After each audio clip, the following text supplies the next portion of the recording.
নমস্কার বন্ধুরা, টুকির রান্নাঘরে সবাইকে স্বাগত। পুচকুর পরীক্ষা শেষ হয়ে গেছে। ও বেশ কয়েকদিন ধরেই বায়না করছিল মা পাওভাজি বানাও। বানানোর সাথে সাথেই প্লেটটা নিয়ে বসে পড়ল সবার আগে। আর আজকে কোনো কিছুই রান্না করতে ভালো লাগছিল না, তাই ভাবলাম পাওভাজিটাই বানিয়ে নেওয়া যাক। রেসিপিটা দেখতে কঠিন মনে হলেও বানানো ভীষণই সহজ, আর একবার ট্রাই করলে বারবার ট্রাই করতে ইচ্ছা করবে। আজকে আমি শেয়ার করে নেব আপনাদের সাথে একদম স্ট্রিট স্টাইল পাওভাজি রেসিপি। 25 বছর আগে যখন আমি মুম্বাইতে গেছিলাম, বেশ কয়েক বছর ওখানে ছিলাম আমি, আর প্রথম ট্রাই করেছিলাম পাওভাজি রেসিপি। তবে ওখানে পাওভাজির প্লেটে যে পেঁয়াজটা আমাকে সার্ভ করেছিল সেটা প্রচণ্ড লাল ছিল আর ভীষণই ঝাল ছিল। চলুন তাহলে শুরু করা যাক Mumbai famous street food pav bhaji. Pav bhaji বানানো ভীষণই সহজ আর খুবই কম সময়ে রেসিপিটা তাড়াতাড়ি তৈরি হয়ে যায়, আর মাউথ ওয়াটারিং তো বটেই। আর বাচ্চাদেরকে সবজি খাওয়ানোর দারুণ একটা জায়গা, যেখানে বাচ্চারা না তো করবেই না, আরও চেয়ে খাবে। আজকে আমি পাওভাজিটা সার্ভ করব একদম স্ট্রিট স্টাইলে। তবে বাড়িতে বানালে স্ট্রিটের থেকেও বেশি ভালো তৈরি হবে, কারণ স্ট্রিটে যেটা করে সেটা হচ্ছে ওরা ফুড কালার মেশায়, অনেকটা পরিমাণে বাটার ইউজ করে। বাড়িতে বানালে আপনারা আপনাদের পছন্দ মতো বাটার, মশলা, সবজি সব কিছুই অ্যাড করতে পারবেন। এখানে আমি নিয়ে নিয়েছি দুটো আলু, দুটো গাজর। আলু আর গাজরকে ছুলে নিয়েছি আর টুকরো টুকরো করে কেটে নিয়েছি। আর নিয়ে নিয়েছি ফুলকপির কয়েকটা ফুল, সেটাকে আমি অল্প একটু ভাপ দিয়ে নেব, কারণ ফুলকপির মধ্যে অনেক সময় পোকা থাকে। এখানে আমি কোনো রকম ফুড কালার ইউজ করব না, তার বদলে আমি একটা ছোট বিট নিয়ে নিয়েছি। এটাই কিন্তু পাওভাজির রঙটা লাল করবে। আপনাদের কাছে থাকলে অবশ্যই এটাকে অ্যাড করবেন। আর নিয়ে নিয়েছি একদম ফ্রেশ হাফ কাপ কড়াইশুঁটি। তবে আপনারা চাইলে ফ্রোজেনও ব্যবহার করতে পারেন, তবে ব্যবহারের পদ্ধতিটা একটু আলাদা, আমি বলে দেবো ঠিক জায়গায়। নিয়ে নিয়েছি একটা টমেটো, সেটাকেও টুকরো টুকরো করে কেটে নিয়েছি। সবার প্রথমে আমি সবজিগুলোকে কুকারে সেদ্ধ করে নেব। তার জন্য সমস্ত সবজিগুলোকেই আমি কুকারে দিয়ে দিচ্ছি একটা বাটারের কিউব আর 3 থেকে 4টে রসুন। আর সেদ্ধ করার জন্য জল দিচ্ছি। জলটা কিন্তু পরিমাণ মতো দিতে হবে। আমি সবজির থেকে একটু নিচেই জলটা দিয়েছি, কারণ সবজির থেকে জল কিছুটা বেরোবে। আর দিয়ে দিয়েছি হাফ টিস্পুন নুন। টোটাল এখানে আমি 4টে সিটি দিয়ে নিয়েছি।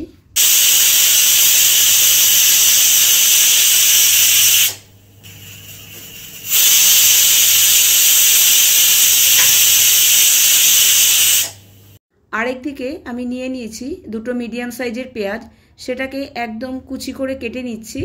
আর নিয়ে নিয়েছি 1.5 ইঞ্চির একটা আদার টুকরো, সেটাকেও কুচি করে কেটে নিচ্ছি। এছাড়াও নিয়ে নিয়েছি 10 থেকে 12টা রসুন আর 3টে কাঁচা লঙ্কা, সেটাকেও ভালো করে কুচি করে কেটে নিচ্ছি। ঝালটা আর নুনটা আপনারা আপনাদের টেস্ট অনুযায়ী ব্যবহার করবেন। ততক্ষণে প্রেসার কুকার থেকে ভাপটাও বেরিয়ে গেছে। চলুন দেখে নেওয়া যাক সবজিগুলোকে। আমি একটু দেখে নিচ্ছি সবজিগুলো ভালো করে সেদ্ধ হয়েছে কিনা। সবজিগুলো কিন্তু একদম সেদ্ধ হয়ে গেছে। এবার আমি একটা ম্যাশারের সাহায্যে ভালো করে ম্যাশ করে নেব। কুকারে জলটা কিন্তু পরিমাণ মতো দিতে হবে। কম হলে সেটা পরে কিন্তু বাড়ানো যাবে, কিন্তু বেশি হয়ে গেলে ড্রাই করার জন্য প্রসেসটা অনেক লম্বা হয়ে যাবে। স্ট্রিটে যখন ভাজিটা বানানো হয় তখন চওড়া একটা খোলা তাওয়ার মধ্যে বানানো হয়। আপনারা চেষ্টা করবেন যে কড়াইটা আপনারা ব্যবহার করবেন সেটার নিচের দিকটা যেন একটু চওড়া হয়, তাহলে ভাজিটা মিক্স করার সময় সুবিধা হবে। কড়াইতে দিয়ে দিলাম 1 টেবিল স্পুন বাটার আর 2 টেবিল স্পুন তেল। আপনারা চাইলে পুরো রান্নাটাই বাটারে করতে পারেন। এখানে যত বেশি বাটার ব্যবহার করবেন তত পাওভাজিটা আরও বেশি টেস্ট হবে। এরপর অ্যাড করে দিলাম আদা কোচানো। সব কিছুকে খুব ভালো করে ফ্রাই করে নিতে হবে। ভালো করে ফ্রাই হয়ে গেলে এরপরে দিয়ে দিলাম পেঁয়াজ কোচানো। পেঁয়াজগুলোকেও হালকা ফ্রাই করে নিতে হবে, খুব লাল করার দরকার নেই, একটু পিঙ্ক কালার আসলেই যথেষ্ট। পেঁয়াজগুলো ভাজতে ভাজতেই আরেকদিকে আমি নিয়ে নিচ্ছি একটা ক্যাপসিকাম। ক্যাপসিকামগুলোকেও একদম ছোট ছোট করে টুকরো করে নেব। পাওভাজিতে ক্যাপসিকাম কিন্তু মাস্ট, একদম ব্যবহার করতেই হবে, স্কিপ করলে চলবে না। ক্যাপসিকামগুলো আমার টুকরো টুকরো করে কেটে নেওয়া হয়ে গেছে। এবার আমি এটাকে অ্যাড করে দেবো পেঁয়াজের সাথে। ক্যাপসিকামগুলো ভালো করে ফ্রাই করে নিতে হবে। ফ্রাই করে নেওয়ার পর এর মধ্যে আমি অ্যাড করে দেবো টমেটো পেস্ট। এখানে আমি ব্যবহার করেছি বড় বড় দুটো টমেটো পেস্ট। পাওভাজিতে কিন্তু টমেটোটাও একটু বেশি পরিমাণে ব্যবহার করা হয়। সব কিছুকে খুব ভালো করে মিশিয়ে নিয়ে এরপর আমি গুঁড়ো মশলাগুলোকে অ্যাড করে দেবো। প্রথমেই আমি দিয়ে দিচ্ছি হাফ টিস্পুন হলুদ গুঁড়ো, 1 টিস্পুন কাশ্মীরি লাল লঙ্কার গুঁড়ো আর হাফ টিস্পুন নুন। এখানে কিন্তু মনে রাখতে হবে সবজি সেদ্ধ করার সময়ও সেখানেও নুনটা ব্যবহার করা হয়েছে। আবারও সব কিছুকে খুব ভালো করে মিশিয়ে নিয়ে এবার আমি দিয়ে দেব 2 টেবিল স্পুন পাওভাজি মশলা। পাওভাজি মশলাটা কিন্তু যে কোনো ব্র্যান্ডেরই আপনারা ইউজ করতে পারেন। এবার মশলাগুলোকে খুব ভালো করে ফ্রাই করে নিতে হবে যতক্ষণ পর্যন্ত না এর থেকে তেলটা ছেড়ে আসে। দেখুন মশলা থেকে কিন্তু তেলটা ছেড়ে দিয়েছে, মানে মশলাটা একদম ফ্রাই হয়ে গেছে। এই সময় আমি দিয়ে দেব 2 টেবিল স্পুন ধনেপাতা কুচনো। সব কিছুকে খুব ভালো করে মিশিয়ে নিয়ে এবার আমি সেদ্ধ করা সবজিটা অ্যাড করে দেব। সবজিগুলোকে খুব ভালোভাবে আমি মশলার সাথে মিশিয়ে নিচ্ছি। এখনও কিছু কিছু সবজি কিন্তু ম্যাশ করা হয়নি। এবার আমি কড়াইয়ের মধ্যে আবারও ম্যাশারের সাহায্যে সবজিগুলোকে ম্যাশ করে নেব। তবে এতটাও ম্যাশ করতে হবে না যে একদম মানে সসের মতো পাতলা হয়ে যায়, একটু মুখে পড়বে সেভাবে। এরপর আমি দিয়ে দিচ্ছি প্রায় 1 থেকে 1.25 গ্লাস মতো গরম জল। ঠান্ডা জল ব্যবহার করবেন না, এখানে গরম জলটা ব্যবহার করলে যে কুকিং প্রসেসটা আছে সেটা থেমে যাবে না আর সবজির টেস্টটা ভালো থাকবে। আবারও দিয়ে দিলাম 1 টেবিল স্পুন বাটার। আপনারা চাইলে এখানে একটু বেশি বাটারও ব্যবহার করতে পারেন আপনাদের পছন্দ অনুযায়ী। আর দিয়ে দিলাম টেস্ট অনুযায়ী নুন। অবশ্যই এই জায়গাতে নুনটা টেস্ট করে নিয়ে তারপরেই কিন্তু ব্যবহার করবেন, কারণ আগেও নুন ব্যবহার করা হয়েছে। দিয়ে দিলাম একটা গোটা পাতিলেবুর রস আর দিয়ে দিলাম কিছুটা ধনেপাতা কুচানো। সব কিছু ভালোভাবে ফুটে উঠলেই আমাদের পাওভাজি কিন্তু একদম রেডি। তবে এবার আমি দেখিয়ে দেবো এই পাওভাজিটাকেই স্ট্রিটে কিভাবে সার্ভ করা হয়। নিয়ে নিয়েছি একটা পাও, একটা তাওয়াতে দিয়ে দিলাম 1 টেবিল স্পুন বাটার।